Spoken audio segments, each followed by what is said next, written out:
Hello everyone, welcome back to Learning Fundamentals of English Grammar. This is Dr. R.S. Maurya. Guys, today we start a new chapter, that is phonetics. Phonetics is a study of sound, scientific study of sounds, which a human being makes during articulation. So, phonetics means a study of sounds, scientific study of sounds, how the sounds is produced, how the sounds is transmitted, and how sound is received. These are the things we discuss. And before we go in sound system, let us know that speech is older than writing. There is a only difference between man and animal is that man speaks and animals do not speak, right? So animals, of course, they cry. There is no systematic system in them that they can articulate like a man. So basic difference is this, that man speaks and animal cries. And then the speech is historically older. The speech was invented first, and writing is very later invention. So speech is much used item than writing. Another thing, before I go for details in sound system, I think I must go with this key. There is an organ of speech. What are the organs of speech, and how human organs work for speech, and then after that we will go another chapter, how the vowels are produced, how the consonants are produced, how words are produced, then sentences, and then like this. Another thing, this will help for pronunciation. General claim is that pronunciation of some word is not made clearly. So that doubt will also be removed if you study these organs of speech and this vowel system, consonant. So, and then again there is a received pronunciation. Received pronunciation is given by BBC London because there is one pronunciation for English word, and although it is not true, there cannot be one pronunciation. Accent is always there. Maybe it American English or Canadian English or say Indian English, accent is there. But we should try to speak phonetically correct. That is why received pronunciation is given. And Daniel Jones is a linguist who has given a very good chart of how to speak. So Daniel Jones' book, A Pronouncing Dictionary, is also there. So Daniel, credit goes to Professor Daniel Jones to make all these things. So let us start. Regarding organs of speech, we know that we must name first lungs. Lungs are, guys, very important. Lungs मतलब होता है फेफड़ा. फेफड़ा जो है ये बहुत important चीज़ है. और muscles which give force to lungs. Muscles of diaphragm, जो फेफड़ा जो जहाँ पर स्थिर होता है उसके बगल में जो है डायाफ्राम का ये जगह होता है, हड्डी होती है, उसमें फेफड़ा होता है, और उसके मसल्स जो है ये सब बहुत इम्पोर्टेंट चीज़ है. In case you damage your muscles and your lungs are not working, so you may not be able to speak nicely. Your pronunciation may not be correct. तो muscles, that is chest and lungs, and then muscles of chest, of course lungs 2 फेफड़े होते हैं, ये भी important है।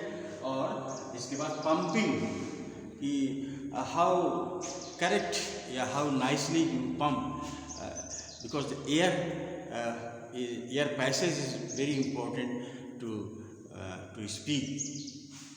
Air passage that I will come to. तो muscles of chest, lungs and pumping system, all these things are important. Again we come to this diagram. This diagram shows the face and the organs that take part in speech. So let us let us see. Yes, there is 2 parts mainly. एक nasal part, नाक का हिस्सा जो होता है उसको nasal कहते हैं, नेजल कैविटी। और इसके बाद होता है ओरल कैविटी, जो मुंह के अंदर का चीज है, ये ओरल कैविटी कहलाता है। This is oral cavity, this is a nasal cavity. Cavity मतलब होता है ये आपको जगह, गड्ढा। तो ये नेजल नाक है और ये मुंह है। तो इसमें सबसे इम्पोर्टेंट चीज है ये प्लेट इसको बोलते हैं। तो इसमें 3 प्लेट होते हैं। हार्ड प्लेट, ऊपर वाला तलवा जिसको कहते हैं उसको हार्ड प्लेट कहते हैं, और बिल्कुल पीछे का जो भाग होता है उसको सॉफ्ट प्लेट कहते हैं। सॉफ्ट प्लेट के लास्ट में जो होता है उसको बोलते हैं पुलवा। ये जो है ये काम करती है कि जो नाक का जो नली है, नेजल कैविटी है, और उसको साफ रास्ता देती है और बंद भी कर देती है और खोल भी देती है। तो ये 2-3 चीज हो गया। और of course what is more important is the lips. Lips are very important. 2 ओठ से बहुत सी चीज़ें बोली जाती हैं। 2 ओठ जब मिलते हैं उसको हम लोग बाइलिबियल साउंड कहते हैं। और अंग्रेजी में 3 साउंड बाइलिबियल होते हैं, कंसोनेंट म, न और पा। पा म न, पा म न, सॉरी पा जो है बाइलिबियल है, ओठों के सहारे से बोला जाता है। अगर आपके ओठ कटे हुए हैं तो पा को ब भी बोल सकते हो, बोला जाता है इसे। तो हम इसको भी देखेंगे कि ये लिप्स जो है वेरी इंपॉर्टेंट है। इसके बाद टंग, जीभ बहुत इम्पोर्टेंट चीज़ है। सारे जो उच्चारण होते हैं वॉवेल्स के, जीभ के जरिए होते हैं और लिप्स के जरिए। जीभ कितना ऊपर उठती है, कौन सा पार्ट जीभ का उठता है और कितना उठता है उस पर डिपेंड करता है। Front vowel, back vowel, central vowels हम एक एक करके आपको बताएंगे। तो ये टंग जो है, जीभ भी बहुत इम्पोर्टेंट है। ये जीभ में से ब्लेड होता है, आगे वाले को ब्लेड कहते हैं जीभ को, और इसके बाद फ्रंट होता है सामने वाला, और जीभ का बैक होता है पीछे वाला। ये भी जो है स्पीच में भाग लेते हैं। इसमें जो स्टीम है, एयर पैसेज सिस्टम है, इस तरह से समझा जा सकता है कि एक तो नाक से हवा जाती है, एक तो मुंह से हवा जाती है। तो अब और इसलिए इसको ओरल कैविटी कहते हैं, नेजल कैविटी कहते हैं। तो जब ओरल कैविटी काम करता है तो नेजल अपने आप बंद हो जाता है। तो नेजल जब बंद हो जाएगा तो हम इधर ओरल की से जो एक्टिविटी होती है उससे बात कर सकते हैं, और ये बंद हो जाने से जो नेजल साउंड होते हैं नहीं निकलते। सर्दी हो जाने से नेजल साउंड जो है अच्छी तरह से हम नहीं बोल पाते हैं। जिस म, न, इ 3 नेजल साउंड है उसको हम नहीं बोल पाएंगे।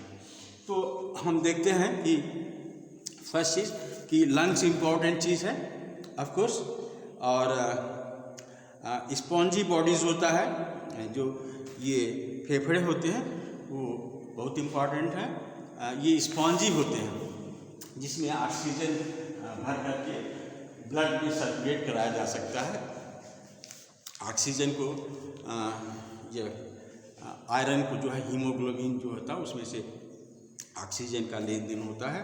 तो ये आपको स्पॉन्जी बॉडी होता है, स्मॉल सैक्स होता है, छोटा 2 फेफड़े होते हैं, और ये पल्मोनिक एयर सिस्टम कहलाता है। एयर सिस्टम मैकेनिज्म है इसका कि जब हम सांस लेते हैं फेफड़े में जाता है, फिर निकलता है, निकलने के लिए जो है वो नाक से भी निकलता है, जब किस स्थिति में निकलता है ये भी बता देते हैं।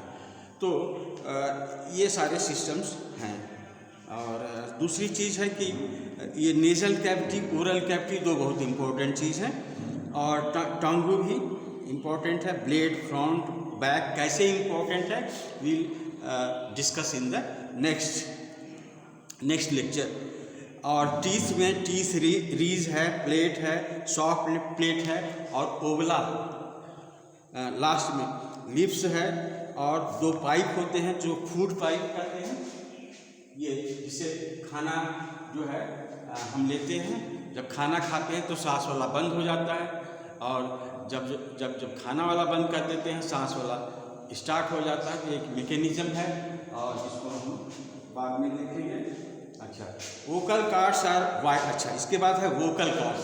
आज हम इसी को समझेंगे कि वोकल कार्ड्स होता है, और जिसके वजह से जो वॉयस होते हैं, जो आवाज़ें होती हैं, 2 तरह की होती हैं। तो क्योंकि ये वोकल कार्ड्स है, इसमें से जो हवा को निकलना है, पास करना है, तो कैसे पास करना है, ये 2 जैसे ये फिल्म होते हैं, ऐसे सटे हुए होते हैं, उसके बीच से हवा को निकलना होता है। तो अगर हम इसको ये चौड़ा कर दें तो तब इन दोनों पर असर नहीं होगा। जो फिल्म होती है या जो प्लेट कर सकते हैं, ये दोनों को प्लेट कर सकते हैं, ऐसे लगा हुआ, ऐसे प्लेट होता है। तो अगर ये खुला हुआ है, हवा आराम से जा सकता है, आ सकती है, जा सकती है। लेकिन जब ये खुला नहीं है, ये बंद है, या बहुत very close and air is passing through it, तो जब जो फिल्म होती है उसमें झंझनाहट होती है, वाइब्रेशन इज देयर। तो vocal cords are related with the vibration. When the air passes through vocal cords, उसमें वाइब्रेशन होता है, और उस तरह के जो वाइब्रेशन वाले साउंड होते हैं उसको कौन सा साउंड कहते हैं? Voice sound. 2 तरह के साउंड होते हैं, वॉयस साउंड होते हैं, और दूसरे साउंड होते हैं वॉयसलेस। अब पहले इस चीज को समझिए, वॉयस साउंड और वॉयसलेस साउंड। वॉयस साउंड तब होते हैं जब दोनों ये इसका वोकल कार्ड्स जो है दोनों थोड़ा अलग अलग रहता है, ज़्यादा अलग रहता है, दे फेल अपार्ट ऐसे रहता है, और उसमें से हवा गुजरती है तो वाइब्रेशन नहीं होता। और जब ऐसी स्थिति आती है कि ये दोनों नज़दीक आते हैं and the air passes through them, हवा उसमें से गुजरती है तो दोनों फड़फड़ाने लगते हैं। तो इस तरह के साउंड्स जिसमें आवाज़ में कंपन हो उसको हम क्या बोलेंगे? वॉयस। और जिसमें कंपन नहीं हो उसको वॉयसलेस कहते हैं। तो इसको कैसे देखेंगे? यहाँ पर you just touch your glottis here, over here, and pronounce any vowel और कॉन्सोनेंट साउंड। तो आपको लगेगा कि इसमें झंझनाहट होती है, जैसे मा, न, इंग, ये 3 साउंड हैं। आप यहाँ टेस्ट करके देखिए, इसमें झंझनाहट ज़्यादा होती है। अच्छा, और कॉन्सोनेंट के साउंड भी होते हैं जो वॉयस और वॉयसलेस होते हैं, लेकिन कैटेगरी 2 में बांटी गई है, एक तो वॉयस और दूसरा वॉयसलेस। तो जितने भी वॉवेल साउंड होते हैं सब वॉयस साउंड होते हैं, जिससे गाना गाया जाता है। वॉयस साउंड सभी होते हैं, आ, ई, अ, जितना है सब। क्योंकि इसमें इसके प्रोनाउंसिएशन में कंपन होता है, वाइब्रेशन होता है, तो इसलिए इसको वॉयस साउंड कहते हैं। जितने भी वॉवेल्स हैं वॉयस हैं। कॉन्सोनेंट में आधे वॉवेल हैं, आधे कॉन्सोनेंट, आधे वॉवेल हैं, आधे वॉयस हैं, आधा वॉयसलेस हैं। ये एक एक करके हम बताएंगे, सिस्टम में एक एक करके हम बताएंगे, एक एक साउंड को बताएंगे हम। तो हमने ये देखा और इसके बाद हाँ, और एक चीज़ है कि जब सॉफ्ट प्लेट ये रेज कर जाता है, ये उठ जाएगा, when soft palate is raise block the nasal passage, oral passage is free. जब ये उठता है, ये उठ करके इसको बंद कर लेता है, इसको बंद कर लेता है, तब जो है हवा, अब जैसे इसको बंद कर दिया है तो यहाँ से हवा नहीं निकलेगी, ये बंद कर लेता है, तब हवा जो है इधर से निकलेगी, इधर से। जब वो क्या होता है, वो हाँ, सॉफ्ट प्लेट इज रेज्ड, और जब ये लोअर हो जाता है, जब सॉफ्ट प्लेट लोअर हो जाता है, ऐसे हो जाता है, ऐसे, तब हवा इधर से गुजरने लगती है, तब आप नेजल साउंड प्रोड्यूस कर सकते हो। और एक तीसरा कंडीशन ये है कि ये मुंह बंद हो जाता है, जब लिप्स बंद हो जाते हैं तब ये प्रेशर यहाँ बनता है, हवा का प्रेशर यहाँ बनता है, और ये भी खुला रहता है। तो 3 कंडीशन है। एक कंडीशन ये है कि इसमें नेजल कैविटी को बंद कर ले, ओरल कैविटी चालू रहता है। दूसरा कंडीशन है कि ओरल कैविटी को बंद कर ले, नेजल कैविटी चालू रहता है। तीसरा कंडीशन है कि दोनों खुला रहता है और ओठ बंद रहते हैं। तो ऐसे स्थिति में कौन कौन से जो है वो ध्वनि निकलती है, इसका भी स्टडी हम करेंगे। So I think I have gone through all these things. Yes. So they are the mainly the organs of speech. जैसे इसलिए इसको organs of speech कहते हैं, क्योंकि अगर कोई इसमें से कोई चीज़ टूटा है तो कोई किसी तरह का जो है आप साउंड नहीं निकाल सकते। जैसे आपका फेफड़ा खराब है, या फेफड़े में या डायग्राम जो है आपको डायाफ्राम वो ठीक नहीं है, चेस्ट मसल ठीक नहीं है, तो आपको हा साउंड में बहुत प्रॉब्लम होगा, हॉर्स कहने में बहुत प्रॉब्लम होगा। जैसे आपके ओट्स कटे हुए हैं तो आप पा साउंड नहीं कर सकते, और मा साउंड नहीं कर सकते, न साउंड नहीं कर सकते, इसमें डिफेक्ट होता है। दांत टूटा है तो हिसिंग साउंड नहीं हो पाएगा। तो इस तरह से हर साउंड का संबंध हर किसी न किसी पार्ट से होता है।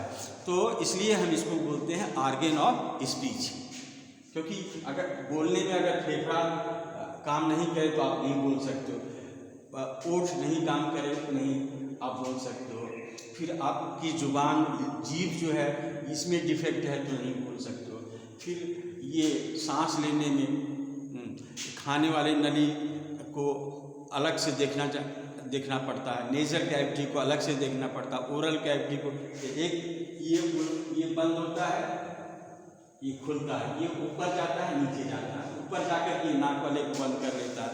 तो जब ओरल कैविटी और नीचे आता है तो उसको नेजल कैविटी को खोल देता है। थर्ड में ओठ को जो है बंद कर लेता है और वो प्रेशर बनता है, हवा का प्रेशर मुँह में बनता है। तो दीज आर द ऑर्गन्स, ये जो भाग हैं शरीर के, ये बोलने में सहायक होते हैं। तो आज का टॉपिक यही है कि ऑर्गन ऑफ स्पीच। तो हम दूसरे वीडियोज़ में हम देखेंगे कि वॉवेल का कैसे उच्चारण होता है, कितने वॉवेल होते हैं। तो जैसे आप जानते हैं AEIOU 5 वॉवेल्स आप जानते हैं, तो हम आपको बताने जा रहे हैं कि हम पहले 12 वॉवेल्स बताएंगे, इसके बाद 8 डिप्थोंग्स बताएंगे। तो मिलाकर के 20 वॉवेल होते हैं, 20 वॉवेल्स होते हैं। पढ़ने में इंटरेस्टिंग होगा, आप बने रहेंगे। Thank you very much.